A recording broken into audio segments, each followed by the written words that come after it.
Welcome to the Journey 2020. I'm Charles Morris. Happy to be with you here on this Monday evening and coming off of the weekend, and hope you had a great weekend. We're here in Central Florida. We've been around since 2013, so we've been doing this for a while, and we cover some of everything. And for those who are new to the Journey 2020, check us out. Go back to the archives, and you see that we cover some real serious stuff, and sometimes we cover some really funny, off-the-wall stuff as well.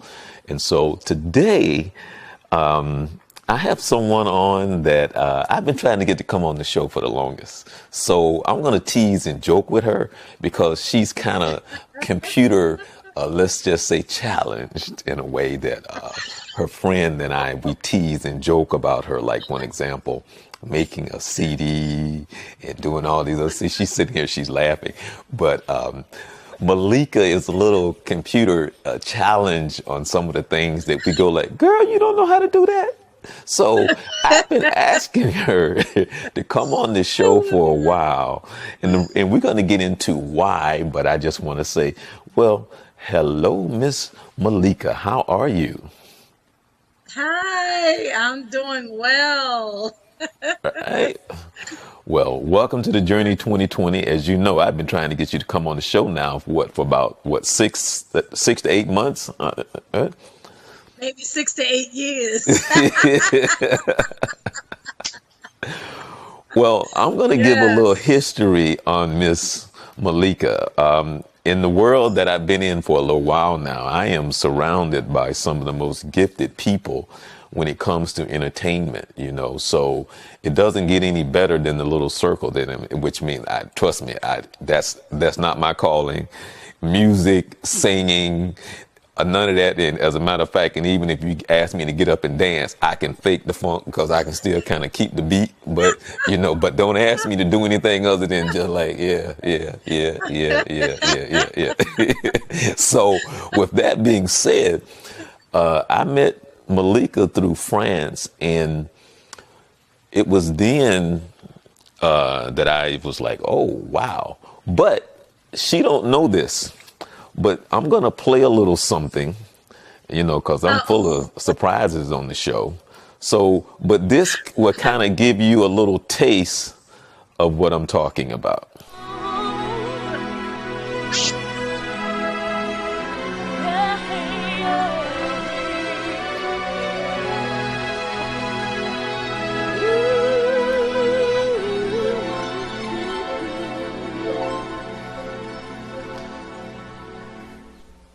I used to think that I could not go on, and life was nothing but an awful song.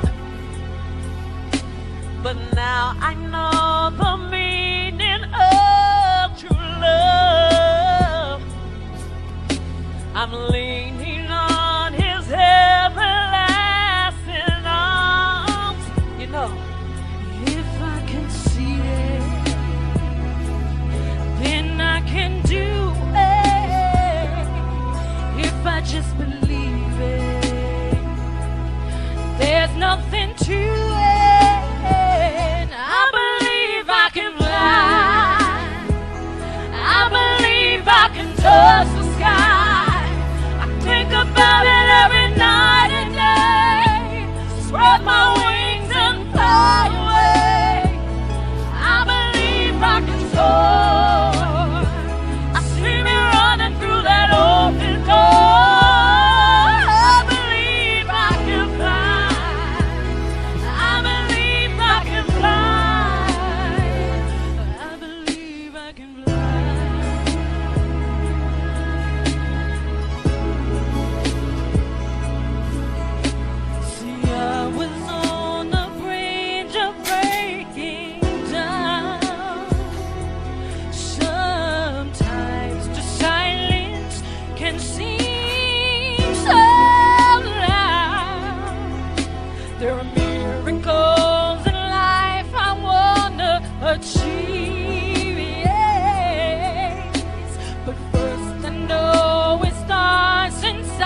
Wow, I was sitting up here watching you the entire time, and let me tell you, and you know what? Every time I watch that just brings chills to my body, and I'm serious. It's like sometimes if I don't know if you can see it, but I have tears in my eyes because you can see that.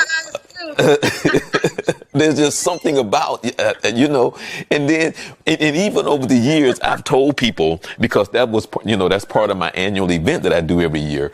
But I was so amazed because I tell the story because I say, like, I'm not a musician. That's not my field. But I worked in the production part of it as far as the stage and the lights and that kind of thing. But as far as that is concerned, I tell people that you and France got together and you guys said, well, let's do this. And y'all was together for about like 15 minutes and then bam, you on stage and then that's what comes out. And I was just blown away. I said, they really didn't rehearse. They really didn't do that. They got together. They said, girl, you do this. Girl, you do that. Well, I got this. I got that. And boom, there you go.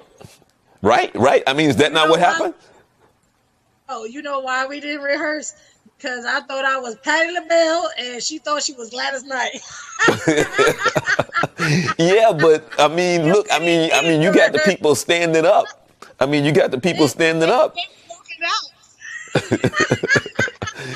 And every time, the feedback that I got from that was like, oh man, those girls are awesome. They're awesome. That was a great moment in my life. The funny thing is, I look like any other woman that just walked off the street. I wasn't even prepared, like physically. Like, excuse my appearance. Like, seriously, I didn't know it was supposed to be in the church. I thought it was supposed to be in the church lobby. Come as you are. And, I said, let me just throw this on. I had my sleeve hold on my shirt. Look, let me tell you, Charles, like seriously, that day I got born again. I ain't gonna even lie. Because when I went home, I changed my mind on the outfits that I was gonna wear when I went back to church. I tell you, man, I had a good time though. And France is not only my best friend, she's my sister.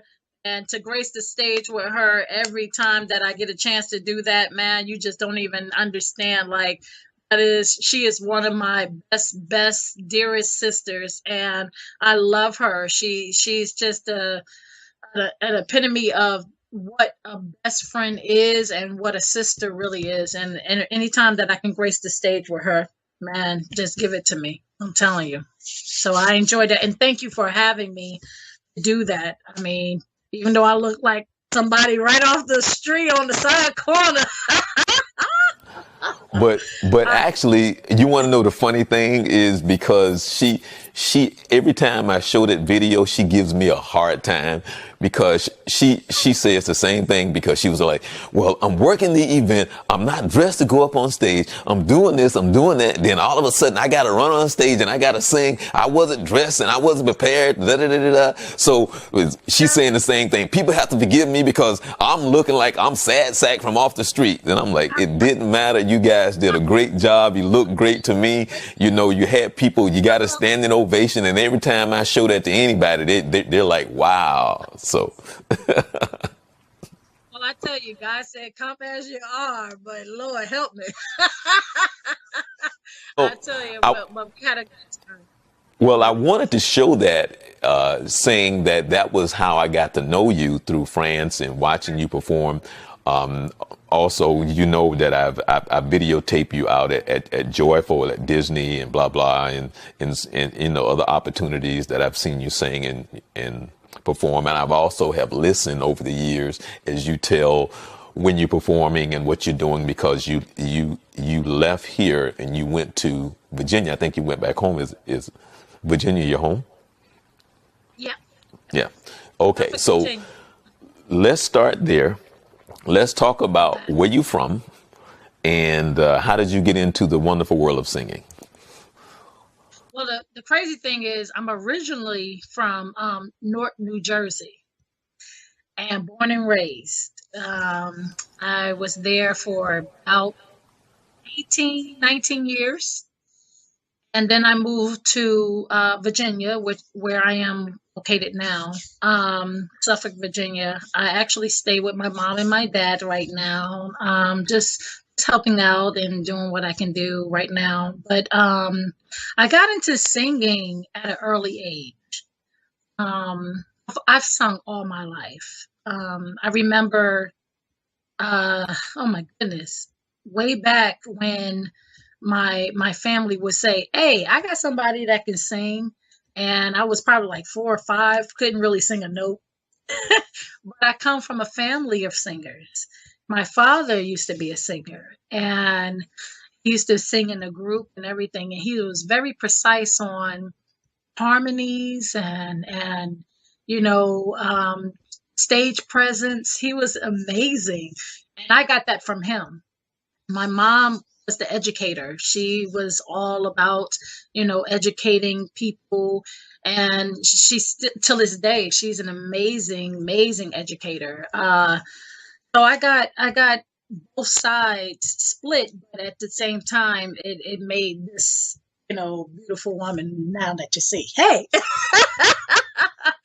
But God is good. As far as singing, I like I said, I started really early, like at 4 or 5 years old, singing. When I would come home from school, especially, I can remember as far back. I know I can't remember as 4 and 5, but that's what my family said. But I do remember as far back as high school, I would come home and my dad, he would have like all the records out on the dining room table, and then he would be playing them and I'll be singing and we would be just dancing and having a good time. Oh my God, I remember that so vividly. So that's where I get my singing from, man, and I enjoy singing. I love it. I do.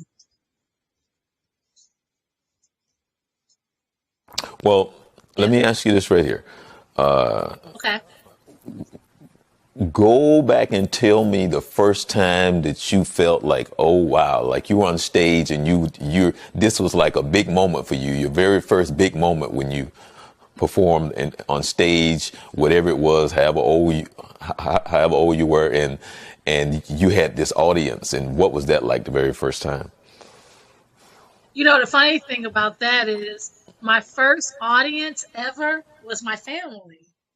You know, they are like the worst critics. I ain't gonna lie. Family, Because they family, won't lie period. to you. Yes, they won't lie to you. So I remember there was a moment where my whole family was doing karaoke. Okay. And the whole family was there, the immediate family, they were there. And I had this karaoke box. Oh my God. I love the karaoke box. And we would sing different, songs. Everybody had their turn, and it was my turn. And I was a little nervous, but at the same time, I didn't care because it was family. But you know, seeing my brothers, seeing my family, watch me perform for the first time ever in front of anybody, they were very critical. Were, but in a good sense, because it helped me later on in life. But at that moment, what I was feeling felt love. I'm going to be honest. I can't even remember what I sang. I'm not going to even lie. Can't remember what I sang, but whatever it was, it kind of touched them. And, of course, my brothers would laugh at me and joke because they didn't care anyway. But like my dad was like, you just need to do this and do more of that, and you're there, but you're not there all the way.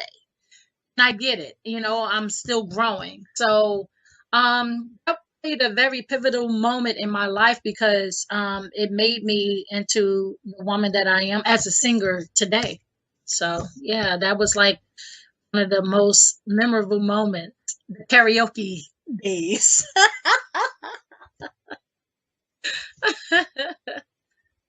Now, how many Uh-oh. brothers and sisters do you have? I have an older sister, Deidre Perret, and she just got married again. I have two brothers, older brothers, Craig Harris and Gregory Harris, and it's me, Malikah Okay, and Harris. the reason why I asked, because I want to ask, do any of them sing? No, Please. No. Not even in the shower. Okay. Okay. No. Well, let me get serious for a minute here. So, one of the things that, and one of the main reasons why you're on the show today is because we're here to talk about your book. And I can remember hearing, and I don't know the details, but there was something that happened that wasn't very good for you as a child or something like that. Something happened. And I don't know if it was a life-changing experience, but something happened in your childhood. And I don't quite know what that is, but I know something happened. Do you care to share that? As in, I think it's something that you carried with you with some pain and just trying to understand life. And so, can we talk about that for a second? Yeah. Well, the thing is this, as we'll talk more later on about the book, talks about a lot of molestation and incest and all kinds of things. But far as my story, I am a young lady that have dealt with a lot of, mishaps in my life, and one of them was to be introduced to molestation. And I dealt with that secretly for a long time, because, the predator himself was preying on not only me, but my family. So, there's a lot of young ladies out here that are, opposed to this and see this and go through this. And the predator is telling them, you better not say anything, because if you do, I will hurt your family or I'll hurt your loved ones. And so that's why it's been a kind of hush, shut thing down for me. And I internalize it through my creativity and all kinds of other things that I deal with. But that was one of the major things that I dealt with in life. And it was from someone that was very well respected as a friend, family friend, a friend of the family for a while. So, yeah, that I dealt with for a Well, long time. let me ask you, how old were you at the time? The first incident started when I was 9, and the second one when I was 11. 11. Now, Hmm. because I work with kids, and not necessarily because I work with youth and all of that, but anybody that that's been around and kind of in touch with what's been going on knows about predators and the things that happen to a lot of our young girls as well as boys. Right. And it can really, especially if you don't have anyone to turn to, if you don't, and there's two things that happens. It's as far as the way that I can see it. One, you don't share it with anybody, and you just keep it inside. And the other one Right. is you tell somebody and then they don't believe you. So I don't know They don't which one believe. is worse. So with Well, they with both are worse. right. Well, what I'm saying is I They don't both are know bad. which one is worse in the sense of Right. one's personality in their life and what's going on in their life, Okay. because they're both terrible. I mean, they're both evil. Is Right. what I'm saying, and so it affects people differently. Each one of us Right. differently. But I've known and I've seen over the years how it is affect people in a way, and that people don't trust people. They don't do well in school. They don't socialize well. They don't do well in relationships. It just it affects every facet of your life, and people don't know why this person is this way. And some of us are able to get help early. Some of us are able to get help late. Some of us never get help. But can you kind of Right. take us through how it may have affected you, and when did you discover, or if you did, or when did you get help? Okay, well, when I felt like, I needed to come forward with this, it was years later, to be honest with you, because I had to be very cautious as a young child to not say anything too suddenly because I didn't want my family to be involved far as anything physical, violently, or anything like that. But when I did open up to my mom and my dad about what was going on, I was at a later age. It was like 18. Okay. Um, but I just feel like it's our duty, especially adults, like where I'm at right now, is to speak my truth because my truth can be your truth. Your truth can be somebody else's truth, and it can help us to be able to, step up and be honest, so we can save some of these kids out here today. A lot of these kids right now are going through the same thing we've been through, and it's just honestly to me, it's disheartening and it hurts me. Kids shouldn't have to deal with this. But but Nobody should have to do this. but but what I'm saying is, Hmm. and what I'm trying to get at, and I'm hope that I can say this the correct way, is that it's the pain, and you're a child, and what that does to you, and Yeah. it's it's either going to tear you down and tear you apart, or it's going to make you stronger. And for some Hmm. people, never recover, from Right. especially when you're a child. And some of us don't recover, whether or not they end up in places they shouldn't go, or whether or not they're alcoholics, whether or not they become addicted to drugs, and the list goes on and on. So, but for you, where do you think your strength came from, and God. for you to deal with it the way that you did?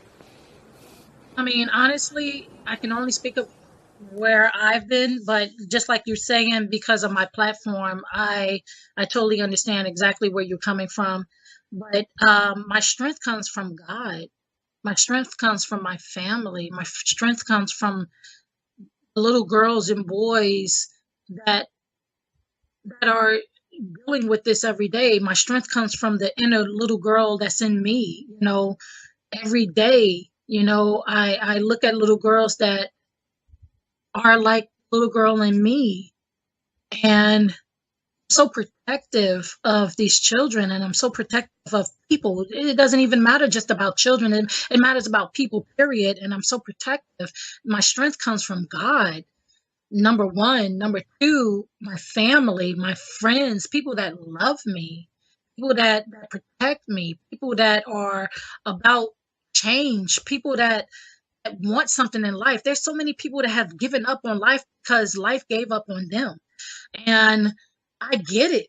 I get it. And it's so disheartening to see somebody that have a dream, that their dream just died because of the fact that nobody was supportive. Nobody was helping. Nobody cared. Nobody, because their dreams died. It was like a repetitive thing. It was like a domino effect. And when it's like that, man, like seriously, if you don't help me and I can't help somebody else, it dies. And people don't understand that how support and love and kindness and joy and peace, all that, it goes together. No, listen, listening. All right, and see, you said something that was very key to life. Malik, I don't even know if you even realize what you just said, but for a lot of us, what happens is we become, or we around so many people, dreams that have died. And so Yep. that's how they live their life. So we don't, Yep. not purposely, and it's not that you shouldn't surround yourself with these people, but how many of us are around key people who are living their dreams, who are spiritual Right. enough to be living in their purpose? And then it Right. carries over to you. because they giving you something positive. But instead, a lot of Right. us around people that are living not positive lives, they're living negative lives because they've given up on their dreams, or they could things. I try to tell people all the time that we were not born to fail. We were No. born to be successful, but things happen Yes. in lives that are dream killers. And so if you don't surround yourself with the right people in the right spirit that understand who God is and how to deal Yep. with these spirits that are specifically there to make sure you go down the wrong path. And then if you don't understand that we're more spiritual than we are physical, and that spirit exists, and that spirit is totally there to tear you down and to keep you over here, to keep you from your purpose, keep you from what God wants you to do, and to stay there and just die. Well, I truly want to say that the enemy, no matter who that person or that entity is with anybody, his sole purpose is to come seek and destroy. So if you are doing good in your life, if you are facing your demons, if you are facing your generational curses, if you are, doing something positive, he or whomever this entity is supposed to come in and seek and destroy your vision, your love, your joy, your being prosperous, all these good things that God has planted in you. He's here to destroy that. And he will use anybody that's close to you, like your family, like your loved ones, even your cat or dog had some sense. So what you need to do, what I do is pray, number one. Number two is figure out your worth. You are worth everything you want in life. That's what I write about. That's my platform, is to encourage, also be honest about who we are as people. Why are we here? What's the sole purpose of your existence? Is it just to exist? Is it just to live? I don't think so. You're here. Everybody can learn from everybody. You can learn something from a child. You can learn something from an animal. You just have to seek it. And, I just believe that when you figure out what your purpose is on this earth, your whole life just changes. The whole purpose of life just changes, because you realize that whatever God made you out to be is something so dire needing for people. You are something that people need, and people have something that you need in order for us to exist, in order for us to live, and to live abundantly, and to live passionately. I'm all about that. Like, especially in these days, it took me 40 years to get where I'm at. I didn't believe in myself for 40 years. As much talent as I had, you know how many people walked up to me and say, "Oh my God, you're amazing. You're this." But if you don't believe it, you will not receive it. So it took me 40 years to get where I'm at, where people coming up to me, "Oh my God, this is great. That is great. You're great." But I didn't believe it. So if you don't believe in you, people will only treat you the way that you even treat yourself. And you're worth it. You are here for a reason and a purpose. And when you figure it out, that purpose, your life changes. You want to see something funny? Uh-oh, not another video.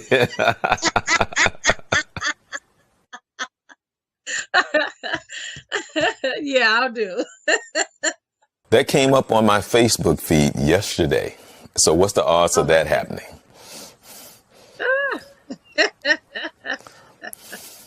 That's awesome. Wow.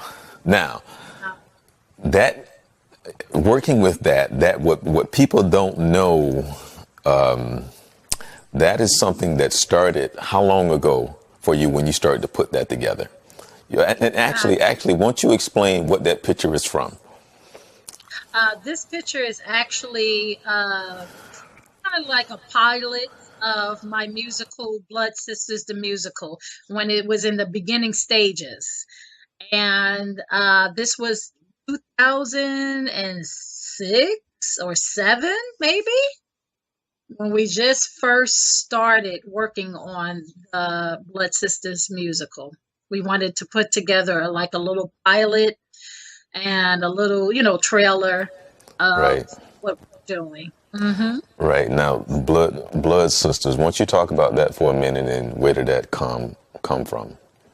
Oh my goodness. Blood Sisters the musical actually came from God, as well as the book Generational Curses. It was all together. But if we're speaking on just the Blood Sisters musical, I was driving down 429 going to work one day to Disney World. I was BB or maybe Zawadi in the show Festival of the Lion King show, and I believe this was around 2006. Not sure what month, but I'm driving down interstate, and God Himself spoke to me. And as He speaks to a lot of people, it's just about us listening and hearing Him.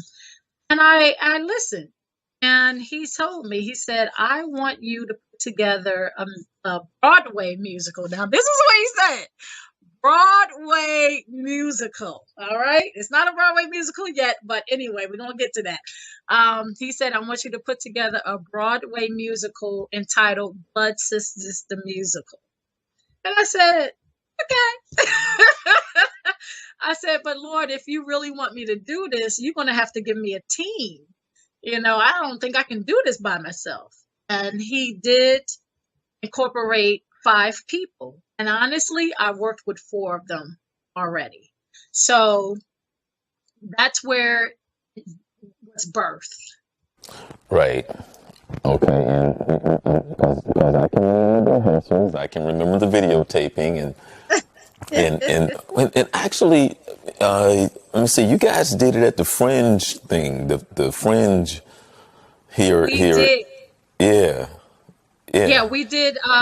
We actually had a opening cast, and we gathered 6 females, and we had the amazing opportunity to work with Marion J. Cathy, which is the Broadway director of Three Mo Tenors and Three Mo Divas. And he came in and staged and helped us produce the show. We did 5 shows at the Orlando Fringe Festival. We did 3, I think 3 or 2 or 3, I think it was 3 consecutive Saturdays at the Parliament Lightfoot's Theater at the Parliament House on a couple of Saturdays. And this was in 2012, sorry.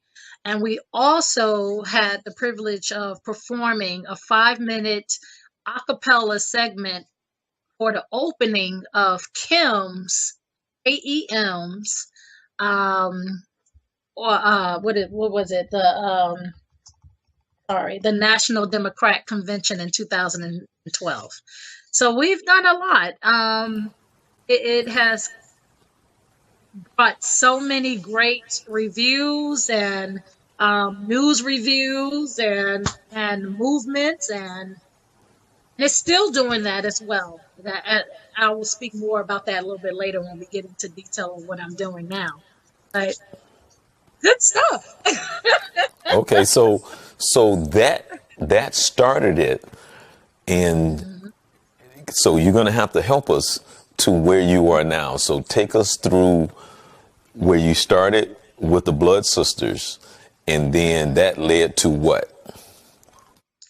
Well, like I said, driving on that 429, God gave me a project to do. And I didn't know how I was going to do it, so I asked for help, and he helped me. He gave me the people and the vision that I needed to get to where I'm at now. But when I was there, like I said, we started with a cast just to do like a promo tape, a trailer of what we're going to do. We did the Fringe Festival. We did the Kim's National Democrat Convention thing. And where I'm at now is such a broader spectrum of everything that I had no idea that God was going to lead me to do.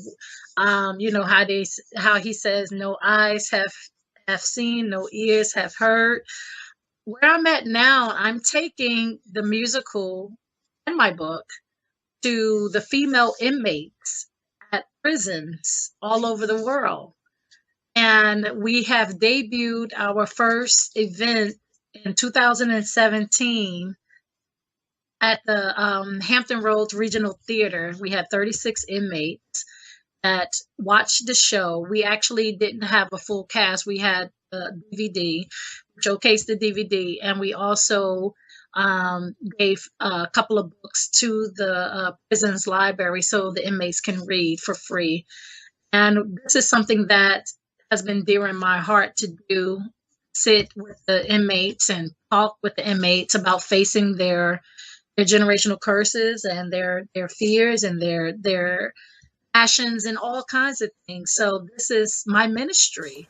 So it turned out to be a ministry. So that's where we are. And I Okay, love it. now generational curses right there. Blood Sisters led to this book. Yes, it is Yeah. the spinoff. Excuse me. Blood Sisters, the musical, is the spinoff of the novel Generational Curses. And what I'll do, I'll give you a full description, and then I'll let you know in depth of what this whole thing is about. Okay. So, Generational Curses is based on one of the most controversial topics known to man, genealogy. Where do you come from? How can one lie alter your entire existence? Set in the fictitious town of New Metro, this story is the journey of Joanna Karen Smith, who tried to raise her 5 daughters without the influence of their fathers. Joanna, a victim of rape and abuse as a young child, has grown and overcome many obstacles and hardships, which lands her in the eye of the storm. She notices that the eye is a very peaceful place until after she received a package from her deceased grandmother. Shifting her entire family tree leaves her wondering who her real father is. Finding out the truth takes more than a DNA test. Yeah. That's the description of the book. But to size it down, this book and the musical itself is all about facing your truth and embracing forgiveness. Now, I want you to talk about this for a second. Please talk about this for a second. Please talk about this. Let's talk about this right here. Explain the vision from this right here. This is actually a painting. Vision, of course, came from God as well. This vision came, oh my goodness, it came after the book.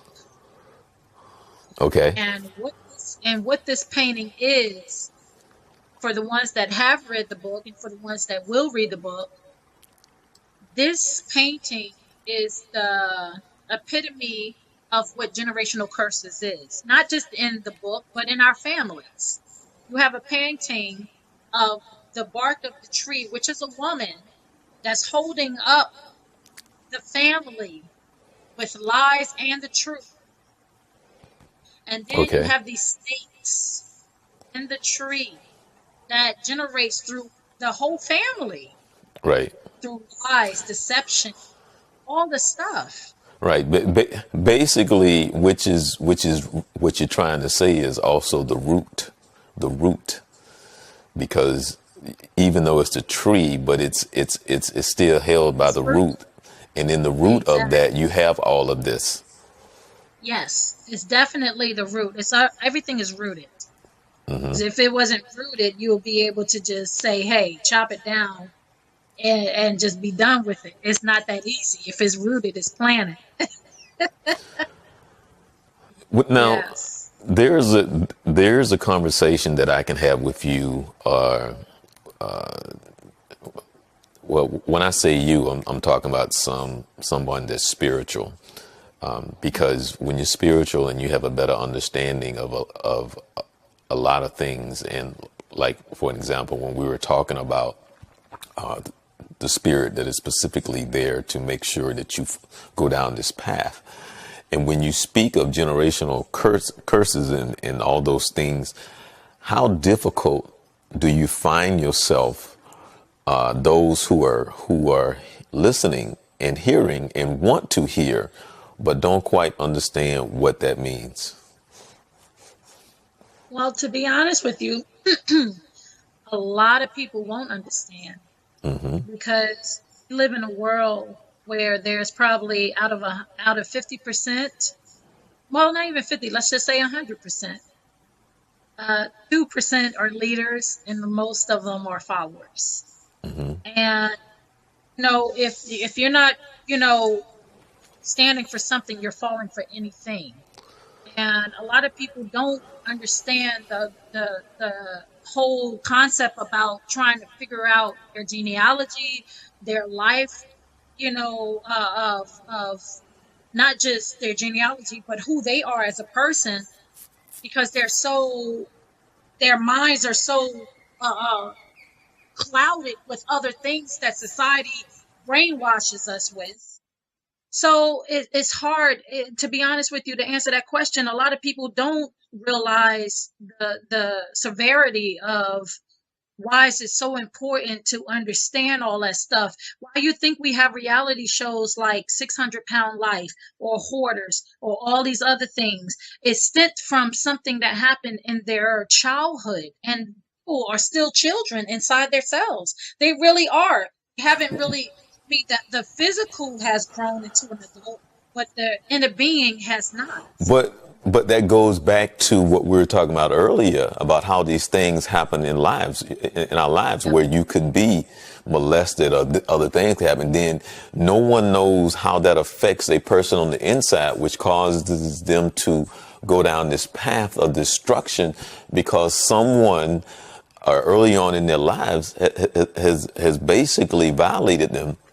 And a lot of us can't put that in a place where we can go like, take it and turn it around to make it something positive in their life.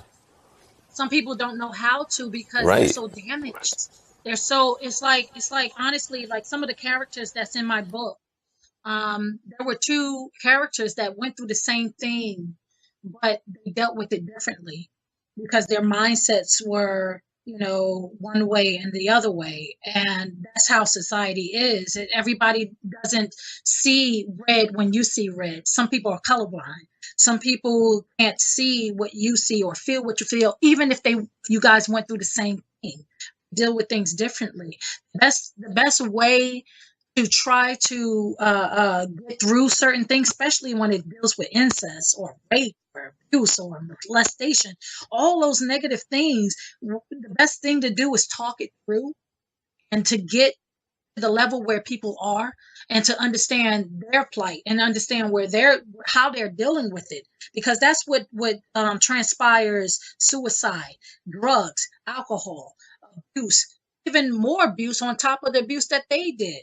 No, it's not all, people convict the killer or the person that's the pedophile.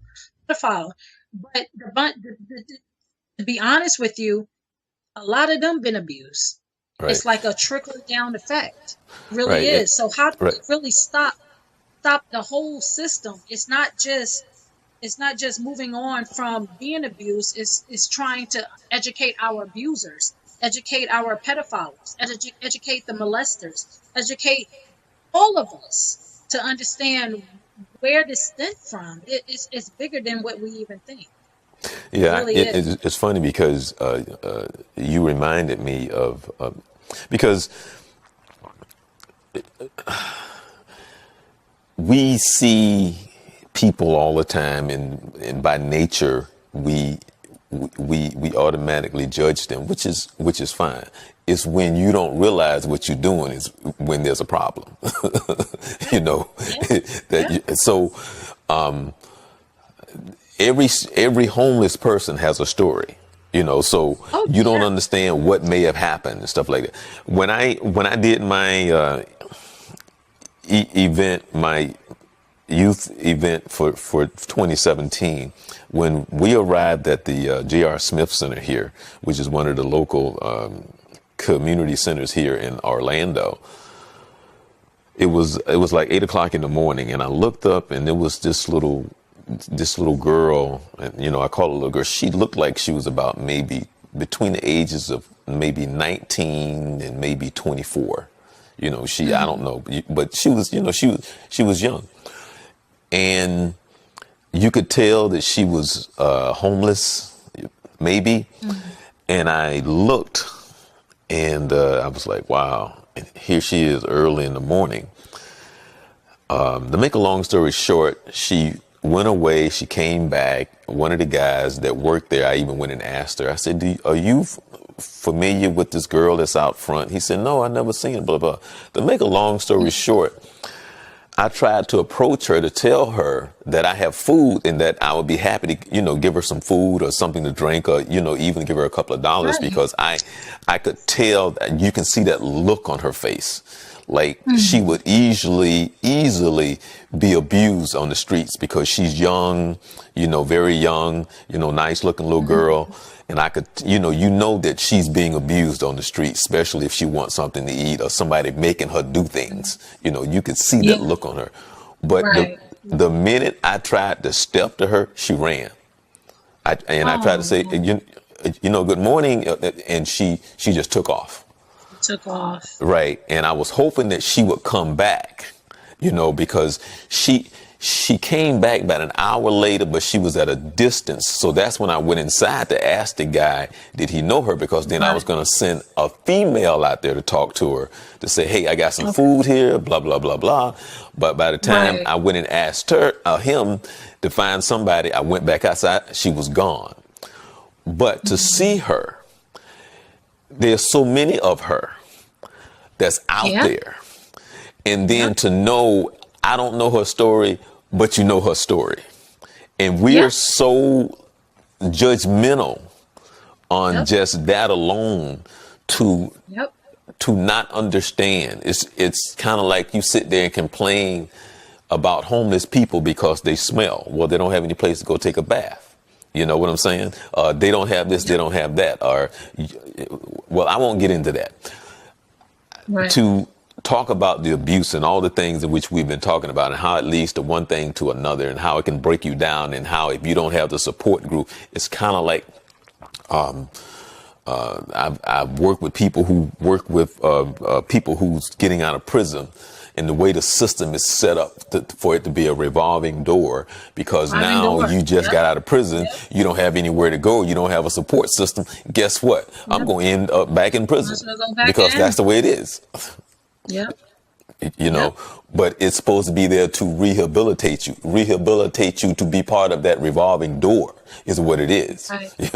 Right. So with that being said, and I just skipped over a whole bunch of stuff, but I want to ask you, in your writing, how was that when you started to put it down on paper, then it started to come to light, and what is that like for you? Well, to be honest with you, the way God gave me this vision, He gave it to me in a puzzle. I wrote the last part, especially the first book. I wrote the last part first and the first part last. It was Okay. like putting together a puzzle. But when I was able to see the whole picture, I realized this had nothing to do with Malikah Harris, as far as the visual. Like I can care less about making money off of this. What I care about is people getting blessed off of this. It's a total difference. And people are getting blessed about this. This whole book has shown itself in its entirety, where people read it and they're reading the truth. They're reading their truth because they are able to look at these characters. And even though it's fictitious, they still see a relatable character in one of these people where they can say, oh my God, I get it now. And that's what it was all about to me. when I started writing this, I saw that character that God was trying to show me, and I said the same thing. I was like, "Oh my God, I got it!" And it was such a monumental movement for myself. I like I said, it took me 40 years to get here. I'll be 42 this year, so it took me on my whole life to get to this point where I said, "Oh, I get it. I have arrived. I understand." And through the writing, it's very therapeutic. I mean, for any writer, for anybody that does anything, just like you do the radio, for anybody that embrace something beyond themselves, it's growth. And to be able to, captivate all these entities and all these things, even if they were bad, it became something so, and I use that word monumental so much because it's a movement. It's something that is keeping us moving forward. And I'm not the same Malikah I was when I started writing this book. I just finished the second novel. And where I am now, mentally, emotionally, maybe not financially, but but I'll get there. But with all the other leads, spiritually, emotionally, even psychologically, to know the dysfunction that's going on in this world, the mental illness, how real that stuff is. I don't want to give too much away, especially for the second novel, but the realness about mental illness and what people are really dealing with, this stuff is real. I Well, never understood it. right. I do now. But see, as you take this journey in life, Malikah, the way the world sees itself, it likes to separate, and we judge based on a status. But as you take this journey in life, you realize the only thing that separates us is our minds, because we're not that different, only in our personalities. And so as you get older in life, as you may, when you start to understand, and I'll just use Oprah as an example, we may look at Oprah, and nothing against Oprah, but I'm just saying that we'll look at Oprah and say, wow. But in reality, Oprah is no different than you. It's just that. She's not. Right. But I'm saying we will look at her, nothing against her. I'm just using her as an example. Oh, yeah. And try to say that she's this or she's that because of where she lives and what she, in her bank account. But in reality, her challenges that she has in life, and this is the thing that I always try to emphasize to people, is that we're all in the same boat. And what is that boat? That's that boat that we cannot separate ourselves from, is that each one of us is trying to make it to the next heartbeat. That's it. And then when we die, that tunnel in which we travel does not change for anyone. It's the same path that each one of us is going to take. And then when we get there, no one is going to look at you and say, well, you was the 45th president of the United States, so therefore, or you come from royalty, because I'm still trying to understand what the heck that means. I still don't understand that. It's almost like, what, your poop don't stink? You don't get old? But I don't understand. I have no idea what that means. I'm serious. I have no idea what, when you cut, you don't bleed. What does that mean? Where you come from royalty? Well, your toes still stink, your breath still stink in the morning, so on and so forth. So what does that mean? I just don't get what that means, but that's just me.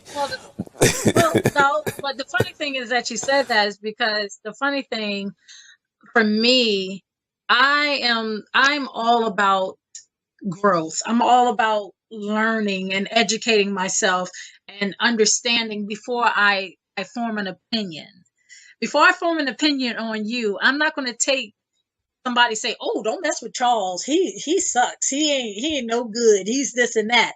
Before I form an opinion on you, I'm going to educate myself on you. I'm going to look you up. I'm going to sit down and talk to you. I'm going to get to know you. And a lot of people don't do that. Society is based on what we see. We're visual people. So the television and what we see when we walk outside the door is what we emulate. And a lot of it is negativity. A lot of it is about money. A lot of it is about fame, fortune. Who's, if you making 1 penny more than me, I need to cut you. You see what I'm saying? And it's so sad that the funny thing is we were built as a society to be able to support each other because there's enough room for all of us to succeed and prosper. But a lot of people don't see that because that's not what we're educated. That's not the education that we get. The education that we get and the things that we see is all about self. It's selfish.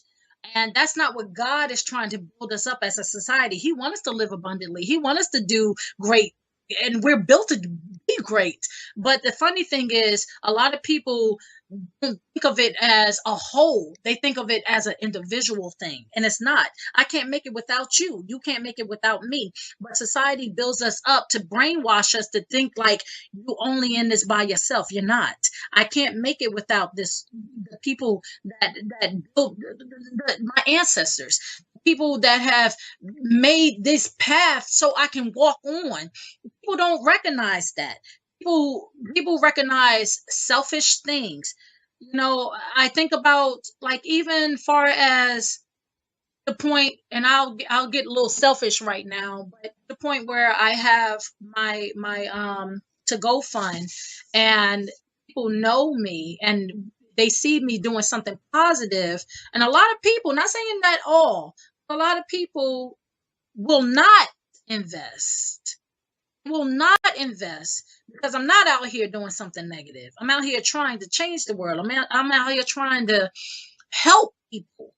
People don't want to help people anymore. People are selfish.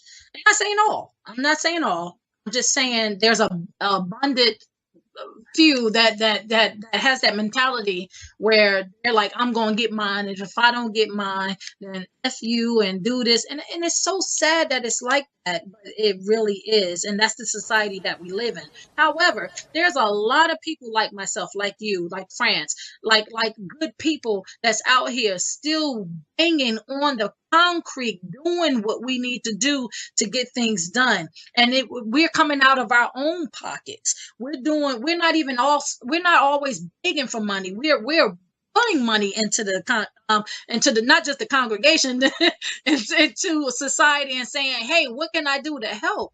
But there's also people out here that's trying to block that too. So it's a battle that we fight every single day. I know I do. I know I'm out here on the pavement doing what I need to do to get things across to people so they can see the light. When people have read my book, they have changed drastically. They have changed. They have transformed from being bitter to being brilliant. And it was not just the message in the book, it was them seeing themselves in it. You know, when I spoke to these 36 inmates at this at the jail, these were women. These are women. They're not just inmates, they're women, they're people. No matter what they've done, Right. we all done something. Well, that was my next question that I was going to ask you. When you have gone and you have spoken and people have read your book, and I was going to ask you what was your feedback. So you basically answered my question, before I asked it. But so that was my question that I was going to ask about the feedback that you're getting from your book. And tell us about going into the prison system. Won't you briefly talk about that? I know you mentioned it early, but again, kind of touch on it again, how you're going into the prison system and the feedback that you're getting. Well, the funny thing is, when I first opened my heart to doing this, I didn't know how I was going to do it. So I said to myself, Lord, just put it in my system and let me know what I need to do far as moving forward. And he said, I want you to go into the prison systems and talk to the inmates. I said, okay. And I need you to open that door for me. And he did. On in August of 2017, he opened prison doors at the Hampton Roads Regional Jail in Portsmouth, Virginia. And I went in there, like I said before, I showed my DVD of the Blood Sisters, the musical, and I also incorporated my book, Generational Curses. I gave them 5 books to put into the library. Trust and believe, I wanted to give every inmate a book, but I didn't have that many books. However, the chaplain, thank God for Gene Sayer, of the chaplain of the Hampton Roads Regional Theater, they opened their doors, and I came in there really positive. And to be honest with you, I was more blessed than them. I gotta say that. So anyway, I walked with the officer, and the officer that I walked with to bring me to the pod, that the inmates that were going to come see the event, she read my book. And on our walk there to the pod, she said, Malikah, I read your book. And she said it was brilliant. And I was like, oh my God, because I didn't even know she read my book, because I know that the chaplain wanted somebody to read it just before they bring it in. You know, you just can't bring any event or any book into the jail. They got to make sure that it's appropriate for the inmates. And I get it.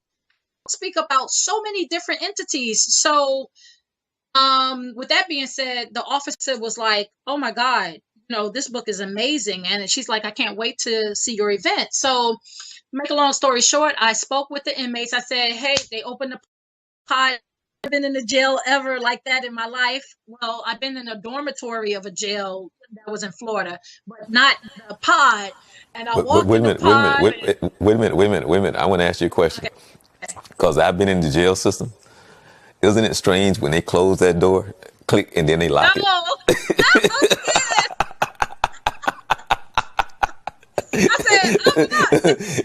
They close that door, then you walk some more, then they close another one, then you walk. It'd be like, oh, this is prison for real. I thought I was a little scared. Oh my God. But you know, they opened the, and the guard walked in. She said, hey, ladies, you know, we having a special event. Miss Malikah Harris is here today to do an event. And something in my spirit said, go in there and tell these women something. I walked in the pod myself. I said, do you mind if I speak to the ladies? She said, no, go ahead, Malikah. I said, hey, everybody. Hey, beautiful women. I said, my name is Malikah Harris. I'm here to showcase a special event for you guys. I said, you know what? You might like it, you might not. If you don't, you can always go back to your cell, whatever. I said, but I'm here to showcase something very life-changing for you. Come on out and see if you like it. The whole pod basically came out. I think there were 40 women. I think 36 came to the event. And when they came, I introduced who I was. I sat down. I told them what they were about to watch, and what was about to transpire. And by the end of the event, women were crying, they were laughing, they were embracing each other, they were embracing me. It was life-changing. And even after the event, I had a letter from the chaplain saying that this was one of the best events that they have ever showcased at the jail. The ladies were looking for more, and I told them, I said, I will make sure that I get the books to you, and I did. I ended up bringing the book back to the jail, and I'm going to also bring the second book as well. It was life-changing, and that's what I want to do. I want to go to any jail that will have me or have my company come out and do what I do. This is life-changing. This is what I was called to do. And I love it. I love it. It's changing lives. It's changing, the funny thing is, real quick, after the event, not that event, when I was in Florida, I used to do ministry at a jail down there. And I remember one of the young ladies, I was pumping gas one day, and she walked up to me and she said, "Hi, Miss Malika, do you remember me?" And I'll be honest, I didn't remember her. Look different in jail from the outside, you know. And it's like, "Oh, you look familiar." She said, "I was one of the inmates at such and such jail." I said, "Oh." She said, "I remembered you, and I never forgot what you said. And I remember I told you that I was gonna, once I left the jail, I was gonna go back and find my kids and get myself together." She said, "Miss Malika, I never look back. I'll never ever forget what you said." And that to me is monumental. That to me is Right. life changing. Right. And then the thing is, Malika, it's kind of like when I was coaching, and when I started coaching, they were 9 years old. And so I did it for 5 straight years. And so Wow. during that time, you coach because they have the 4 different seasons in the year. And so you have about maybe 2 weeks off before you start up again. So you go through a season, you have about two weeks off, and then you start up again. So I did that for 5 years, and those girls was 9 years old. And the funny thing is, now that those girls that was 9, I think they're like 28, 29 years old now. And over the years, you see them.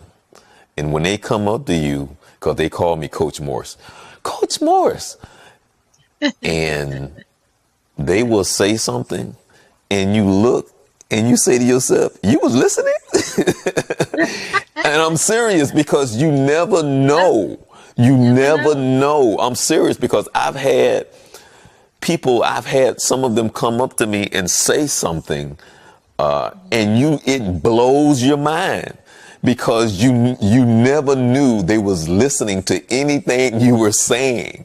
And it's just the most rewarding thing when they say what they say, because you're kind of like, you're blown away. You kind of like, art? Yeah, they listening. They're listening. And when we don't think they are, they are. And God has made like I said before, God has made some leaders and there are some followers. But with every leader, they had to be led. And there were people that led me to become this leader of people that I'm leading now. And I just like you're a leader. You do what you do. And at one point, you were watching somebody that led you. And I'm at a place right now where I'm so humbly grateful for this amazing project. And no matter where it takes me, that's not the whole point about it. Wherever it takes me, that's great. But where I am now from where I was when I began this, such a different place. I'm Okay. not the same Malika. Okay, well, I'm not let the me same ask you this right person. here. Before we finish, let's talk about where you're going, and let's talk Okay. about your GoFundMe page, and let's talk about where we can find your book. So just in whichever order which you want to answer those three, where you're going, what's your new book, where can we find your GoFundMe page, and where can we find your book? Okay. Well, first, where I'm going wherever God leads me. That's like my vision. Wherever God sees fit for me to have a stage, a platform, and to speak upon, that's where I'm going to go. I'm going to continue to definitely do the jail events because I believe it's a very positive thing. Also, I'm working on I've already actually just finished my second novel, which is the sequel to the first, Generational Curses. Generational Curses, and then it's Generational Curses, The Journey Continues. And that's the second book for that. I am working on the third book, but not for Generational Curses. It's something totally different. But my to go fund page is to definitely continue to get proceeds and get people to help continue this movement. That's what I've been asking for, help or as financial help for people to donate whatever they can so we can continue to do what we're doing with the jail and the movement. You can find To GoFundMe, my page on definitely To GoFund page under Generational Curses, the novel, or you can go to my my website, which was built by the lovely France Neal. Yes, I love that girl. Which is Mother Earth Productions LLC.com. And you can go to donate and donate anytime. And what was the last question? I'm sorry. Where was I going to go? Oh, and the book and the second book. Yeah. So I kind of talked about that. But yes, the second book is hopefully going to be out by June. And I'm working on that. That's about it. Right. Well, yeah. Well, I was saying, can you purchase the book on Amazon or? Yes. Okay. I'm sorry. And yes, you can actually get Generational Curses Part 1 in the Kindle format or in a paperback on Amazon.com under Generational Curses by Malikah Harris. Well, let me ask you this right here. Can we purchase them from you and get a autographed copy? Is there a way that can happen as well? That is a way. There is a way that can happen. However, it's not going to happen right now because I have to purchase some books. Once I purchase books, I usually let people know through my Facebook page or Twitter, and let them know that I have books available that can be signed and purchased, and I will be able to send you a copy. Of course, upon my Okay. Oh, all right. Yes, definitely can happen. Okay. Now, is there anything else that you want to share with us before we get a chance to wave goodbye? Well, first of all, thank you, Charles. You're the best. I really appreciate this moment. For the readers, I just want you guys to understand and know that I love you. And just like the famous Oprah says, face your truth, find your truth, speak your truth, and you'll be able to be free. You'll be able to live your life abundantly. You don't have to hold on to chains and bounds and things that are trying to take you away from being what God really wants you to be. Put God first and just know that I love you and I pray for you and I hope nothing but greatness in your life. That's what I want my readers to know and whoever's watching this message. Okay. Well, what I'm going to do is I'm going to let you let me see if I can do this. Let me see here. Why y'all let me laugh like that? No, I'm going to just go ahead and just let this take us out of here. For the people that really didn't see it earlier. But I want to thank you so very much for taking the time to come on and blessing us, because you're blessing so many others. Thank you for your kind spirit and all the things that you're doing, because you're making a difference in the lives of so many people. I appreciate you. Thank you for everything that you do. Okay, well, again, I showed this earlier, but I'm going to let you and France take us out of here. Love you, France. So I just want you to know, so you got to come back. Yes. And you got to give us an update. Yes. Okay? I will. Anytime you want me back, I will definitely be back. Okay. I believe I can trust